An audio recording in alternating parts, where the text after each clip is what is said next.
Hello everyone, welcome to mission Gurukul के daily current affairs session में आपका स्वागत है। तो आज का हमारा फोकस 4 और 6 जुलाई के न्यूज़ पे रहेगा। तो बिना डिले के शुरू करते हैं हम अपना सेशन। आज का हमारा सेशन स्टार्ट होगा पॉलिटी सेक्शन से। तो पॉलिटी सेक्शन में सबसे पहले न्यूज़ में रहा इटालियन मैरीन केस। तो इटालियन मैरीन केस जिनको नहीं पता है उनमें उनको थोड़ा सा जानकारी मैं दे दूं कि एक शिप थी, इटालियन शिप थी, जो शिप का नाम हमने यहाँ दे दिया है। शिप के नाम से भी केस बहुत ही प्रख्यात या मशहूर है। क्या है तो उसमें जो इटालियन मैरीन्स थे उन्होंने दो फिशरमैन को एज ए पैरेट, उनको लगा कि पैरेट्स आ रहे हैं तो गोली चला दी और उनका डेथ हो गया। तो इंडियन गवर्नमेंट ने उसको शिप को पकड़ के वो इंडियन कोस्ट पे लाया और उस दो इटालियंस को प्रोसिक्यूट किया अंडर इंडियन लॉ। तो ये धीरे धीरे बात, क्योंकि इंटरनेशनल इशू थी, बढ़ती गई और अल्टीमेटली ये परमानेंट कोर्ट ऑफ आर्बिट्रेशन जो कि हेग में है वहां गई। तो वहां रिसेंट जजमेंट आया है कि India does not have jurisdiction to try marines. तो ये बात तो हो गई और साथ ही साथ इसने बोला है कि हाँ, जुरिस्डिक्शन तो नहीं है ट्राई करने का, लेकिन जो कंपनसेशन है वो क्लेम कर सकता है इंडिया। तो ये तो न्यूज हो गया। इसको हम लोग लिंक करते हैं अपने स्टैटिक और डायनेमिक पार्ट से। तो डायनेमिक पार्ट में आपका आ जाएगा कि परमानेंट कोर्ट ऑफ आर्बिट्रेशन जो कि इंटरनेशनल बॉडी है, उसके बारे में आपको जानकारी पता होनी चाहिए। तो उसके बारे में क्या है, तो ये एस्टैब्लिश्ड 1899 में हुआ। इसका हेडक्वार्टर्स कहाँ है और इसके जो अवार्ड्स होते हैं वो बाइंडिंग नेचर के होते हैं। साथ ही साथ ये जो किसके जो डिस्प्यूट्स हैं उनको आर्बिट्रेट करता है, तो international agreements between member states, international organisation और साथ ही साथ प्राइवेट पार्टीज के भी जो डिस्प्यूट्स हैं उनको आर्बिट्रेट करता है। और ये ध्यान देने वाली बात है कि this is not an UN agency, क्योंकि जो यूपीएससी क्वेश्चन पूछता है उसमें एक स्टेटमेंट यूजुअली एडेड होता है कि ये इंटर गवर्नमेंटल ऑर्गेनाइजेशन है, कि मल्टी पार्टी ऑर्गेनाइजेशन है, मल्टीलैटरल बॉडी है, या फिर यूएन का बॉडी है, आईएमएफ है, ये एडेड रहता है। तो ये पता होना चाहिए। तो ये तो आपका स्टैटिक पार्ट से लिंक हो गया। अब ये डायनेमिक पार्ट से लिंक हो गया। आप स्टैटिक पार्ट एक इंडियन कॉन्स्टिट्यूशन का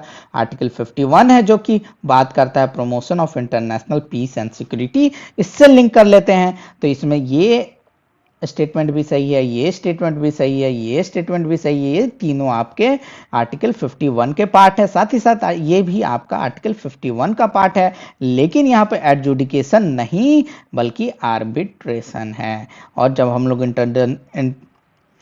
इंडस्ट्रियल डिस्प्यूट्स पढ़ेंगे तो एडजुडिकेशन, आर्बिट्रेशन, कंसिलिएशन, ये सारी चीज़ों में अंतर देखेंगे ही। तो ये आपको आइडिया लगते रहना चाहिए कि कैसे आप कोई भी न्यूज़ होता है उसको डायनेमिक जो सेक्शन है आपके और जो स्टैटिक सेक्शन है आपके सब्जेक्ट से, उससे आप कैसे लिंक कर सकते हैं। जैसे एक और न्यूज़ देखते हैं। जैसे एक न्यूज़ में हमारा रहा है कि कांग्रेस जो है वो प्लान कर रही है मूव करने के लिए कोर्ट में केस करने के लिए कि council of ministers in Madhya Pradesh हैं, उसका जो प्रिस्क्राइब्ड लिमिट है कॉन्स्टिट्यूशन में कि इतने स्ट्रेंथ से ज़्यादा आप काउंसिल ऑफ मिनिस्टर्स में मिनिस्टर को नहीं रख सकते हैं, उससे ज़्यादा रख लिया है मध्य प्रदेश ने। तो उसको ये न्यूज़ हो गया। अब इसको लिंक किया जाए इसको, तो इसमें क्या क्या हो सकता है। तो प्रिस्क्राइब लिमिट क्या है आखिर कॉन्स्टिट्यूशन में, तो उससे रिलेटेड प्रोविजंस देख लेते हैं। तो आर्टिकल 164(1) ये बात करता है कि लिमिट जो है वो 15% से ज़्यादा नहीं होना चाहिए। तो पहला स्टेटमेंट तो आपका क्या हो गया, लेकिन यहाँ पे देख लीजिए, यहाँ पे लिख दिया है हमने एक्सक्लूडिंग, लेकिन ये जो स्ट्रेंथ होगा वो चीफ मिनिस्टर को काउंट करके स्ट्रेंथ काउंट करेंगे। ठीक है, काउंसिल ऑफ मिनिस्टर में चीफ मिनिस्टर को भी इंक्लूड करना है, not excluding but including chief minister. तो ये आपका इंपॉर्टेंट पॉइंट हो गया, ये आपका स्टेटमेंट, क्योंकि एक्सक्लूडिंग था तो ये स्टेटमेंट गलत हो गया। आर्टिकल 164(1)(a) है वो 91st कॉन्स्टिट्यूशनल अमेंडमेंट से आया है, ये स्टेटमेंट आपका सही है। साथ ही साथ जो जिस स्टेट का स्ट्रेंथ कम होता है उसके लिए एक्सेप्शन भी दिया गया है कि ये स्ट्रेंथ 12 से कम नहीं होना चाहिए। तो ये भी स्टेटमेंट आपका सही हो गया। तो यहाँ पे आंसर क्या हो गया, 2 and 3 only, that is B, one nation. अब नेक्स्ट न्यूज पे चलते हैं। नेक्स्ट न्यूज पे चलने से पहले एक और क्वेश्चन है उसको देख लेते हैं। तो ये भी उसी से रिलेटेड है, काउंसिल ऑफ मिनिस्टर्स से। तो आर्टिकल 163 क्या बात करता है, council of ministers to aid and advice governor. तो हाँ बिल्कुल सही, काउंसिल ऑफ मिनिस्टर्स जब हम लोग पार्लियामेंट पढ़ेंगे और उसके बाद वाले सेक्शन स्टेट से रिलेटेड पढ़ेंगे तो वहाँ देखेंगे कि काउंसिल ऑफ मिनिस्टर्स के रिलेटेड कौन कौन से कॉन्स्टिट्यूशनल प्रोविजंस हैं। तो ये स्टेटमेंट सही है। दूसरा जो है कि article 164(2) provides that council of ministers shall be collectively responsible to governor. तो ये आपका स्टेटमेंट गलत है। कलेक्टिवली रिस्पॉन्सिबल गवर्नर के लिए नहीं होते हैं, बल्कि ये collectively responsible to state legislature हैं। तो ये स्टेटमेंट आपका गलत हो गया। Article 164(4) provides that person can remain as minister without being a member of a state for, यहाँ पे देखिए, यहाँ पे आपको पता होना चाहिए कि 6 मंथ तक आप रह सकते हैं मिनिस्टर। अगर आप किसी भी इलेक्टेड नहीं है कोई भी हाउस में, तो आप मिनिस्टर रह सकते हैं फॉर पीरियड ऑफ 6 मंथ, और 6 मंथ के बीच में आपको कहीं से इलेक्शन जीतना पड़ेगा, तभी आप मिनिस्टर रह पाएंगे। तो ये भी आपका प्रोविजन इंपॉर्टेंट प्रोविजन है और बहुत ही इजी प्रोविजन है। जो भी आपका प्रिपरेशन कर रहे हैं उनको ये सारे प्रोविजंस पता होते हैं। साथ ही साथ जैसे यहाँ कलेक्टिव रिस्पॉन्सिबिलिटी, इंडिविजुअल रिस्पॉन्सिबिलिटी की भी बात की जाती है, तो आपका असाइनमेंट रहा कि आपको बताना है कि council of minister are individually responsible to home. ठीक है, collectively responsible to state legislature but individually responsible to home. ये आपका असाइनमेंट रहा। तो यहाँ आंसर क्या हो गया? 1 ओनली। अब नेक्स्ट न्यूज पे चलते हैं। 1 नेशन 1 वोटर आईडी की बात की गई है, तो ये बस जानकारी के लिए आपको न्यूज दी गई है, क्योंकि जो आपका जो जैसे 1 नेशन 1 राशन कार्ड था कि माइग्रेंट्स हैं वो कहीं भी जाएं उनको राशन मिल जाएगा, उसी तरह से वोटर आईडी कहीं भी माइग्रेंट्स जाएंगे तो उनको वोट करने के लिए दिया जा सकता है।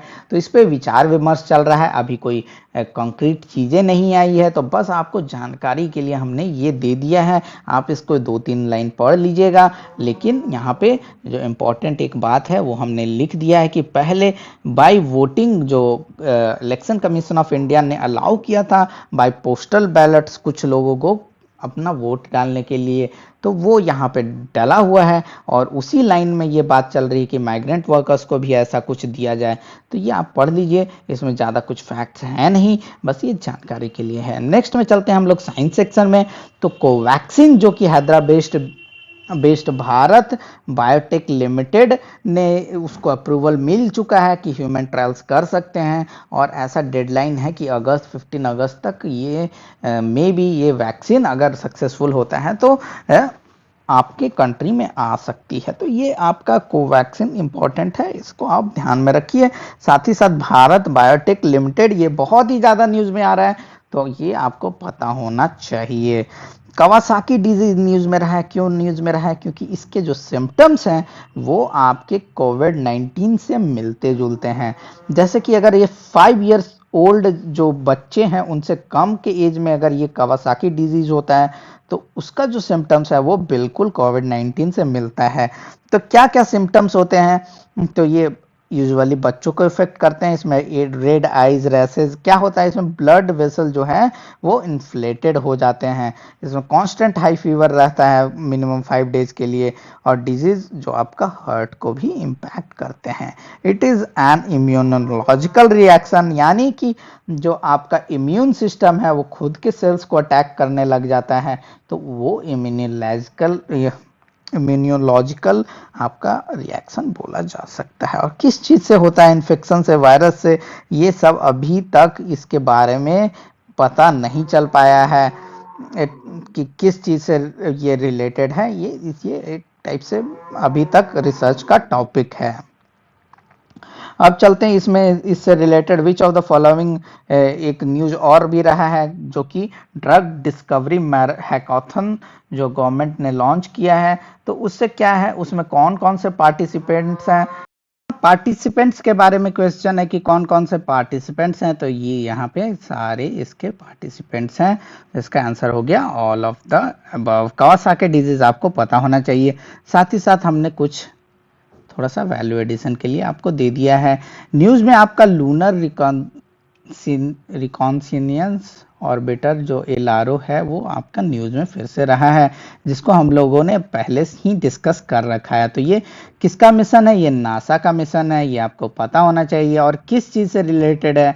तो ये first mission of NASA's new vision for space exploration का फर्स्ट मिशन है, ये आपको पता होना चाहिए। और ये मून और बियॉन्ड के लिए मिशन है, ये हम लोगों ने ऑलरेडी डिस्कस कर रखा है, तो इसको एज ए रिवीजन हमने दे दिया है। यहाँ पे बायोफ्यूल पे हमने डिस्कशन किया है, बायोफ्यूल जो कि बहुत ही ज़्यादा न्यूज़ में रहा है, तो उसके बारे में हमने डिस्कशन किया है और इसको थोड़ा सा आपका एक्सप्लेन्ड सेक्शन की तरह ट्रीट करके इसमें सारा कन्फ्यूजन क्लियर कर देते हैं और जो जो क्वेश्चंस आ सकता है वो सब कुछ डिस्कस कर लेते हैं। तो बायोफ्यूल क्या है? एक हाइड्रोकार्बन फ्यूल है जो कि प्रोड्यूस होता है ऑर्गेनिक मैटर से। तो आपका क्वेश्चन आएगा कि फॉसिल फ्यूल भी तो ऑर्गेनिक मैटर से ही होता है, लेकिन क्या होता है, ये शॉर्ट पीरियड ऑफ टाइम्स, जैसे फॉसिल फ्यूल बनने में कितना मिलियंस ऑफ ईयर्स लगते हैं, ये डेज, वीक्स और इवन मंथ्स में ये बन जाते हैं। तो ये बायोफ्यूल्स किस टाइप के हो सकते हैं? या तो सॉलिड हो सकते हैं, लिक्विड हो सकते हैं, या गैसियस हो सकते हैं। और आपने देखा कि सॉलिड जो होंगे वुड या फिर प्लांट मटेरियल, जो वुड को अगर जला रहे हैं तो वो भी एक टाइप का बायोफ्यूल है। इथेनॉल, बायो इथेनॉल या फिर बायोडीजल यूज कर रहे हैं तो वो लिक्विड फॉर्म में है, वो भी आपका बायोफ्यूल है। या और बायोगैस अगर यूज कर रहे हैं तो वो आपका गैसियस फॉर्म में फ्यूल है। तो इसमें क्लासिफिकेशन फर्स्ट जनरेशन बायोफ्यूल्स क्या होते हैं, वो आपके डायरेक्टली मेड होते हैं, जो बनते हैं जो फर्स्ट जनरेशन बायोफ्यूल, वो आपका ईटिंग, जो आप खाते हैं प्रोडक्ट्स, उससे बनते हैं। यानी कि जैसे कि आपका जो शुगर, स्टार्च या वेजिटेबल ऑयल्स, जो आपका खाने की चीज़ें हैं उनसे बनते हैं। तो इसमें क्रिटिसिज्म क्या आता है कि आप खाने वाले चीज़ें, लोग भूखे मर रहे हैं, आप उससे फ्यूल बना रहे हैं। तो ये आपका मेजर क्रिटिसिज्म का पॉइंट था। तो ये आपका बायोफ्यूल फर्स्ट जनरेशन बायोफ्यूल है। सेकेंड जनरेशन बायोफ्यूल होता है, उसमें हम लोगों ने इस ड्रॉबैक को सॉर्ट आउट किया। तो ये आपका खाने वाले प्रोडक्ट्स नहीं, बल्कि नॉन ईटेबल जो प्रोडक्ट्स होते हैं उनसे बनते हैं, उनको उगा करके इनको यूज़ किया जाता है। तो इसमें क्रिटिसिज्म क्या आता है कि आपने खाने वाली चीज़ों को तो कर दिया, लेकिन जो हमारा कल्टिवेबल लैंड है वो तो आपका लिमिटेड है। तो आप जो कल्टिवेबल लैंड जिस पे खाने वाली चीज़ें उगा सकते थे, उसमें आप फ्यूल वाली चीज़ें उगा रहे हैं, तो बात तो बराबर ही हो गई। तो ये सेकंड जनरेशन फ्यूल का क्रिटिसिज्म आता है। तो थर्ड जनरेशन फ्यूल जो हमारा होता है वो ऐसे जगह पे यूज़ किया जाता है, ऐसे जगह पे कल्टिवेट किया जाता है जहाँ पे आपका कल्टिवेबल लैंड ना हो। तो ये मेनली डिराइव्ड होता है एल्गी से, और एल्गी आप यूजुअली जानते हैं कि पानी पे भी हो जाता है। तो आप देख सकते हैं कि ये थर्ड जनरेशन बायोफ्यूल इन सब चीज़ों को मिटिगेट करता है, ड्रॉबैक्स। फोर्थ जनरेशन बायोफ्यूल जो होता है वो, उसमें एक ऐड इसमें ये है कि इसमें तो ये हो गया, साथ ही साथ ये ऐसे जेनेटिकली इंजीनियर्ड होते हैं कि ये आपका कार्बन को भी ले सके, कार्बन को सिक्वेस्ट्रेट कर सके। यानी कार्बन जो आपका एक्स्ट्रा कार्बन डाइऑक्साइड के फॉर्म में आपका एटमॉस्फेयर में है, उसको सिक्वेस्ट्रेट करके आपका एक टाइप से सॉलिड फॉर्म में जब वो हो जाएगा इंस्टेड ऑफ गैसियस फॉर्म, तो वो आपका पोल्यूशन एक टाइप से कम कर सकता है। तो इससे रिलेटेड कुछ क्वेश्चंस कर लेते हैं। Which of the following initiative to promote biofuel, कौन कौन सा इनिशिएटिव है? तो गवर्नमेंट पॉलिसी, जो नेशनल पॉलिसी ऑफ बायोफ्यूल है, वो अब 2018 में आया है। और वो क्या होता है, 20% इथेनॉल ब्लेंडिंग की बात करता है और 5% बायोडीजल ब्लेंडिंग बाय 2030 की बात करता है। इसके अलावा जो आपका है, among other thing, policy expands the scope of feed stock for ethanol production.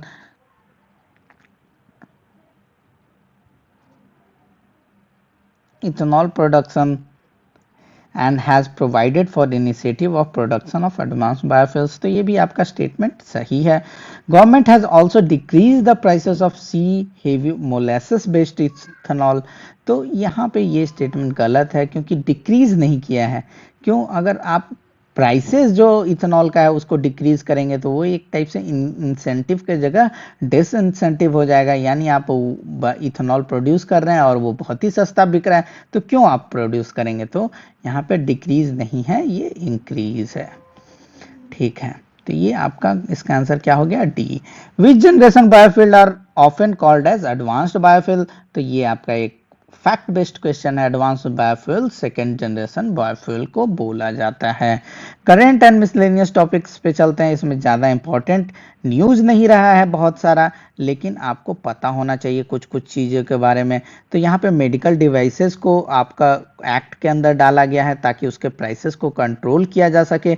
Government ने बोला है कि ऐसा नहीं है कि आप सिचुएशन जो ऐसा दयनीय सिचुएशन है इसको फ़ायदा कंपनी उठाने लगे। और जैसे पल्स ऑक्सीमीटर है जो ऑक्सीजन डिटेक्ट करता है कि आपके शरीर में कितना % ऑक्सीजन सैचुरेशन है, तो क्या आप अभी बहुत ज़्यादा डिमांड है तो उसका प्राइसेस बढ़ा करके जो पहले 50 रुपये में या 100 रुपये में मिल रहा था अब 5000 में बेच रहे हैं। इस तरीके से नहीं होना चाहिए। यानी जो प्राइसेस हैं वो जो एग्जिस्टिंग प्राइसेस थे मार्केट में उससे नॉट मोर देन 10% इंक्रीज होना चाहिए। तो ये सारी बातें हुई है और ये सारा ज़्यादा इंपॉर्टेंट नहीं है, ये आपको बस थोड़ा सा पता होना चाहिए, इसलिए हमने दे दिया। जो इंपॉर्टेंट पॉइंट था उस पर हमने क्वेश्चन बना दिया है। तो जयराम रमेश कमेटी किस चीज़ से रिलेटेड है, तो वो science and technology to meet pandemics इससे रिलेटेड है। Consider the following statement about Atmanirbhar Bharat innovation challenge जो कि लॉन्च हुआ है। तो वो क्या है, it is launch to identify best Indian apps that are already been used by citizen to have potential to scale. तो ठीक है, ये आपका ऐप का चैलेंज है। और किसके इनिशिएटिव से बना है, तो ये आपका मीटी और अटल इनोवेशन मिशन जो कि नीति आयोग का है इनसे बना है। तो इसका आंसर क्या हो गया, बोथ हो गया। तो ये दो इंपॉर्टेंट इससे कोविड से ही रिलेटेड है। साथ ही साथ स्टेट ऑफ वर्ल्ड पॉपुलेशन जो रिपोर्ट है वो कौन निकालता है, यूनाइटेड नेशनल पॉपुलेशन फंड निकालता है। वो बात किया है, उसमें एक टर्म आया है मिसिंग वुमेन। मिसिंग वुमेन क्या है, इसका रिपोर्ट जो है वो टाइटल क्या है, against my will. Missing women ये है कि जो आपका CS जो चाइल्ड सेक्स रेशियो है वो कम है, या फिर जो आपका फीमेल सेक्स रेशियो है वो आपका कम है।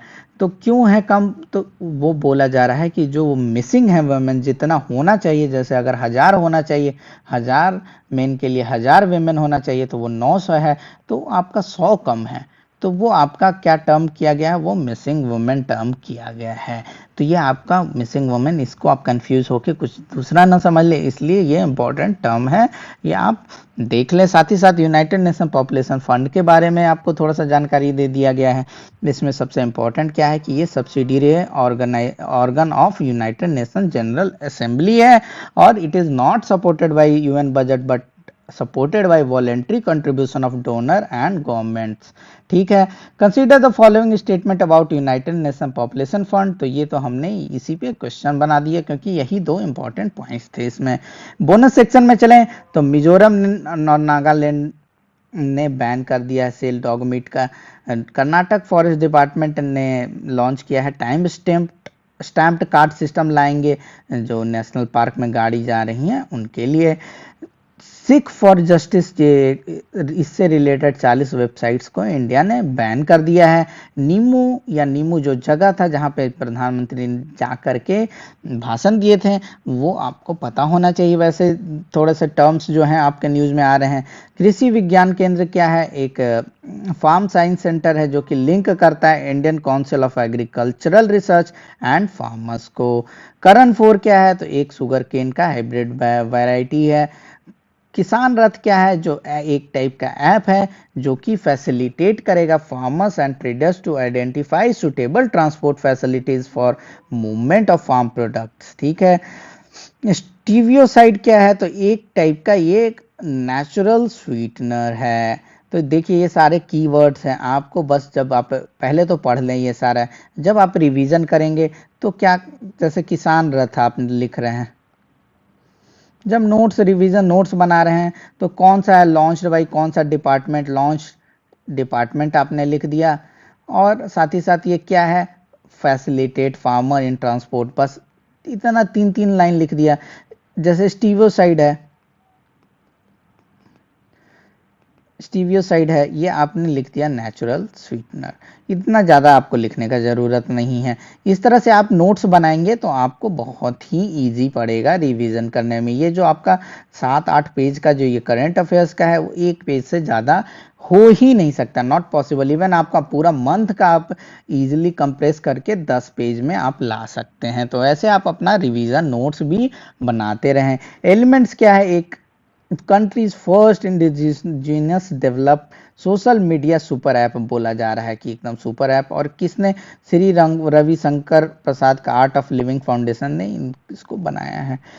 उसके बाद आप लोग चल लेते हैं थोड़ा सा यूपीएससी सिविल सर्विसेज से रिलेटेड न्यूज में। तो बोस्टवाना में काफी सारे हाथी मर गए, उसका अभी जो कॉज पता नहीं चल पाया है। तो आपको बोस्टवाना एक जगह है जहां जिसको आप मैप बेस्ड ट्रीटमेंट करके उसका जगह आप मैप से देख लें। चाइना भूटान बॉर्डर डिस्प्यूट में एक जगह का न्यूज आया है, that is Sakteng wildlife sanctuary. तो ये आपको पता होना चाहिए कहाँ है, तो भूटान में है, जिसको क्लेम कर रहा है चाइना की हमारे टेरिटरी का पार्ट है। रेलवेज में हमने देखा कि प्राइवेटाइजेशन शुरू हो चुका है, यानी बहुत सारे शुरू हो चुका है, मतलब पहले भी दिया जा चुका है प्राइवेट प्लेयर्स को। उसी तरह से प्राइवेट प्लेयर्स को अब इनवाइट किया जाएगा, रिक्वेस्ट फॉर क्वालिफिकेशन, उसमें अपना वो ट्रेन चलाएंगे और जो प्राइस होगा वो अपने हिसाब से, यानी मार्केट लिंक्ड, यानी कम्पिटिटिव प्राइसिंग रखेंगे जैसे कि फ्लाइट में होता है, और वैसे ट्रेन चलाएंगे। इनिशियली जो है वो 5% ऑफ टोटल जो आपका ट्रेन चल रही है उसका पार्ट होगा। विवेक देवराय कमेटी जो रेलवे से रिलेटेड है उसने सजेस्ट किया था कि ऐसा कुछ करना चाहिए ताकि फंड मिल सके रेलवे को। इन्वायरमेंटल मिनिस्ट्री ने जो रिकॉन्स्टिट्यूट किया है सेंट्रल जू अथॉरिटी को, जो कि एक स्टैट्यूटरी बॉडी है चेयर्ड बाय इन्वायरमेंट मिनिस्ट्री। धम्म चक्र डे न्यूज में रहा है। तो क्यों न्यूज में रहा है? तो ये आपका बुद्धिज्म से रिलेटेड है, और ऐसा माना जाता है कि it marks the Buddha's first teaching after attainment of enlightenment. तो धम्म चक्र डे किस दिन मनाया जाता है आपका? तो यहाँ पे हमने लिख दिया है कि ये फुल मून ऑफ आषाढ़, ठीक है। तो आषाढ़ पूर्णिमा को मनाया जाता है। उसी तरह से बुद्ध पूर्णिमा भी आपको पता होना चाहिए कि आषाढ़ पूर्णिमा क्या होता है। तो उस दिन हम लोग क्या करेंगे? Marks first teaching after attainment of enlightenment. और बुद्ध पूर्णिमा क्यों मनाया जाता है, ये आपका काम रहा कमेंट करके बताने का। साथ ही साथ इस दिन गुरु पूर्णिमा भी मनाया जाता है, जो कि हिंदू लोग मनाते हैं। National innovation of climate resilient agriculture ये न्यूज में रहा है। तो ये कब? ये आईकार द्वारा लॉन्च हुआ था 2011 में। तो ये आपके न्यूज के लिए रहा। तो आपका काम क्या रहा? अगर आपको वीडियो पसंद आ जाए तो इसको लाइक कर दीजिए, शेयर करना चाहते हैं तो उसको भी आप कर सकते हैं। लेकिन जो सबसे इम्पोर्टेंट आपका यहाँ पे रहा कि हमने एक दो असाइनमेंट जो दिए हैं वो कमेंट करके आप जरूर बताएं नीचे कमेंट बॉक्स में, ताकि उसको आपको लाइटली ट्रीट नहीं करना है, क्योंकि वो भी as important as this current affair session, if not much important. और वो हम लोगों ने डेलिबरेटली छोड़ रखा है ताकि आप उसको चेक करें, उसके बारे में पढ़ें, ताकि आपको ज़्यादा जानकारी भी मिल सके और कुछ एक्स्ट्रा फैक्ट्स भी आप ऐड कर सकें। तो रिक्वेस्ट यही रहेगी कि कमेंट करके वो आप जो असाइनमेंट्स हैं उसको सॉल्व कर ले। एक दो असाइनमेंट्स होते हैं, आपको 2 मिनट 3 मिनट से ज़्यादा टाइम नहीं लगेगा, और साथ ही साथ हम लोग आइडेंटिफाई कर पाएंगे कि कौन कौन से सीएस एस्पिरेंट्स हैं। तो अब तक तो आज के लिए इतना ही बस। मिलते हैं फिर से कल डेली करंट अफेयर सेशन में। तब तक के लिए धन्यवाद।